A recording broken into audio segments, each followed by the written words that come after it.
अरे भाई, वर्तमान नीतीश जी जितने सालों से मुख्यमंत्री है, उतने सालों में तो उनका ग्राफ ऊपर चला जाना चाहिए था। वो तो ग्राफ ऐसे जा रहा है ना, ऐसे ऐसे ऐसे ऐसे ऐसे, ऐसे। अब ये धूमिल की तरफ जा रहे हैं।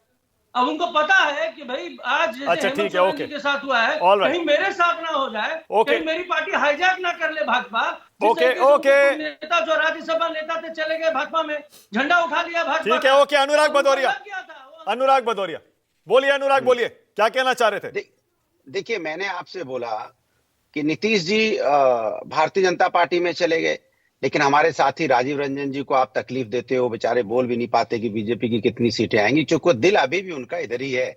और कह रहे थे कि नीतीश जी जहां रहेंगे वहीं अच्छा होगा। हाँ, होगा मतलब वो हमारे साथ आ भी सकते हैं, क्योंकि वो उनको लगेगा कि भाई ये भारतीय जनता पार्टी भ्रष्टाचार की पार्टी है, ये इनका कोई नीति और नियत नहीं है, ये कभी भी बदल सकते हैं। जिनके ऊपर आरोप हाथ ले लेते हैं तो इस रहे, क्योंकि हमारे साथ डिबेट करते थे, आपके साथ भी होते थे, वो बार बार यही बताते थे कि भारतीय जनता पार्टी नफरत की राजनीति कर रही है, भारतीय जनता पार्टी समाज को बांटने की बात कर रही है, सरकारी एजेंसियों का दुरुपयोग कर रही है। मेरे शब्द नहीं है, हमारे भाई राजीव जी इस शब्दों का इस्तेमाल करते थे कि भाई अभी 2 दिन में ओवर, ऐसा तो होता नहीं, शब्द बदल जाते हैं। हाँ। तो नीतीश जी को लगेगा, नीतीश जी राजीव जी देखना अभी कुछ दिन बाद फिर हमारे साथ ही दिखाई देंगे, क्योंकि उनको राष्ट्र की चिंता है, क्योंकि राष्ट्र की बात अच्छा, तब सुशासन बाबू हो जाएंगे, अभी पलटू मार है। नहीं, हम तो तब सुशासन बाबू हो जाएंगे आपके साथ आ गए तो। आज भी उन्हें नहीं कहता हूं मैं, ये समाजवादी लोग हैं, हम लोग एनडीए के लोग, कभी ये भारतीय जनता पार्टी कहती थी। भारतीय जनता पार्टी ने अच्छा, जेडीयू की कितनी सीटें आएंगी बताइए? बिहार में जेडीयू की, ना ना ना, एक सेकंड, ना ना ना ना, एक मिनट, एक मिनट, एक मिनट, ना ना, एक सेकंड, अनुराग, ना ना, एक मिनट, अनुराग, एक सेकंड। अब बता दीजिए, जेडीयू की आनंद दुबे कह रहे हैं 2-3 सीटें आएंगी, बताइए कितनी सीटें आएंगी? देखिए, मैं एक बात कहता हूं, एक बात साफ साफ कह दूं कि मेरा भारतीय जनता पार्टी ने जो जो शब्द नीतीश जी के बारे में बोले, क्या हम लोगों ने बोला? आज हमारे गठबंधन में नहीं है, वो भारतीय जनता पार्टी गठबंधन में चले गए, लेकिन क्या मैं आपकी डिबेट में बैठ के क्या उल्टा सीधा मैं नीतीश जी के बारे में बोल रहा हूं? भारतीय जनता पार्टी ने क्या क्या नहीं बोला, क्या क्या नहीं बोला? कितनी सीटें आएंगी बताइए ना जेडीयू को। नहीं, एक मिनट, नहीं, इनके एक बीजेपी की महिला है, बीजेपी की एमएलसी रो रही थी, एक कोई पगड़ी उतार रहा था, कोई कह रहा था अच्छा ठीक है, मैं समझ गया, क्या क्या मैं शब्दों समझ का गया, मैं इस्तेमाल समझ किया। गया। नहीं नहीं, मैं आपको बोल रहा हूँ जेडीयू के, मैं बता रहा हूँ, आप सीटों की बात पूछना चाहते हैं, मैं साफ साफ कह रहा हूँ, आज वो मेरे साथ नहीं है, वो बीजेपी के साथ चले गए। हाँ। बीजेपी के साथ जो जाएगा उसको जनता वोट ही नहीं करेगी। ओके, क्योंकि जेडीयू अगर बीजेपी के साथ मिलकर लड़ती है तो तय है कि बीजेपी जेडीयू का नुकसान करेगी, क्योंकि बीजेपी को तो कोई वोट देने वाला नहीं है। राखी राठौर की नीति नियत साफ हो चुकी राखी है। राठौर, आप भी डूबेंगे, साथियों को भी ले डूबेंगे। कोई कह रहा है 100 आएंगी, कोई कह रहा है 200 आएंगी आपकी। आनंद दुबे को जवाब दे दीजिए, वो कह रहे हैं मैं 200 दे रहा हूं। चलिए मानक जी, इनके स्टेटमेंट्स जो अलग अलग इनके इंडिया अलायंस के पार्टनर्स के लोग हैं, इन्हीं के स्टेटमेंट्स अलग अलग हैं। आप समझ सकते हैं कि इनकी कितनी कंट्रोवर्शियल, कॉन्ट्राडिक्टरी बातें होती हैं। आनंद दुबे जी भी बड़ी बड़ी बातें कह रहे थे और जनता के विश्वास को प्रमुखता से रखा। देखिए, आप चैनल पर आकर के बात कर रहे हैं, बाला साहेब की आइडियोलॉजी पे आप लोगों को हमेशा वोट मिले हैं, और उनकी आइडियोलॉजी हमेशा, उनकी जो पॉलिसीज थी वो कांग्रेस और एनसीपी के अगेंस्ट थी। आप जाइएगा ना आपकी बार इलेक्शन में, आपको मालूम चल जाएगा कि जनता किस बात पर आपको वोट दिया करती थी और अब की बार क्या स्थिति होगी।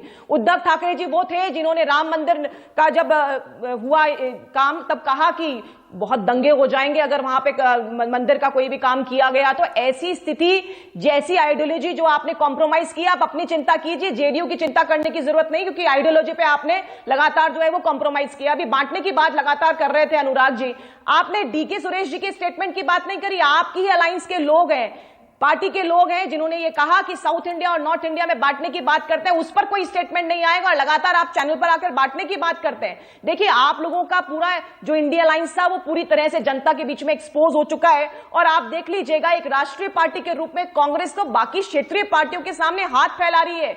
ये स्थिति कांग्रेस पार्टी की हो गई है, इसलिए इनके स्टेटमेंट पे नहीं जाऊंगी, लेकिन जनता का विश्वास आदरणीय मोदी जी पे रहा है, रहेगा। और ये जो अच्छा, नीतीश जी के बचाव में, राजीव रंजन के बचाव में भी 2 शब्द कह दीजिए राखी। और बेहतर रिजल्ट 2000 राजीव रंजन के बचाव में कुछ शब्द कह दीजिए। अब तो आपके साथी हैं, सब कह रहे हैं पलटू मारे, इस बार वो डूब जाएंगे, 2-3 सीटें मैंने तो कहा कि आनंद दुबे अपनी चिंता करें, जेडीयू का क्या होगा उसकी बार बार चिंता कर रहे हैं, जेडीयू अपना काम कर लेगा। लेकिन आनंद दुबे ने जिस तरह से आइडियोलॉजी पे कॉम्प्रोमाइज करके, और आज बाला साहिब जहां भी होंगे वो दुखी हो रहे होंगे कि उनका प्रवक्ता आकर के कांग्रेस की बात कर रहा है, जिसके लिए आनंद दुबे बोलिए, बाले साहब ने जिनकी पॉलिसीज को, आनंद दुबे बोलिए, पार्टी के लोग आकर के कांग्रेस के सपोर्ट कर रहे हैं। आनंद दुबे जवाब दीजिए। रिजल्ट्स आप देखिएगा ग्राउंड पर क्या होगा, जनता एक्सेप्ट नहीं करेगी, ये पहला चुनाव होगा, देख लीजिएगा क्या बनेगा। ओके, आनंद दुबे, आनंद दुबे। मानक जी, हम महाराष्ट्र से आते हैं, 48 सीटें हैं। 2019 में भारतीय जनता पार्टी को 23 सीटों पर विजय प्राप्त हुई थी, जिसमें से 2024 में 18 सीटों पर बुरी तरह उनकी हार होने वाली है। मतलब उनके पास कितने बचेंगे? केवल 5। उसका कारण यह है कि महाविकास आघाड़ी दिन प्रतिदिन मजबूत हो रही है। कांग्रेस पार्टी, राष्ट्रवादी कांग्रेस पार्टी और शिवसेना, इन तीनों का जो वोट प्रतिशत है वो आपको बता देता हूं। 21% के करीब शिवसेना, 16% के करीब कांग्रेस, 15% के करीब राष्ट्रवादी कांग्रेस पार्टी, और चौथी सबसे बड़ी जो महत्वपूर्ण विषय है कि वंचित बहुजन आघाड़ी,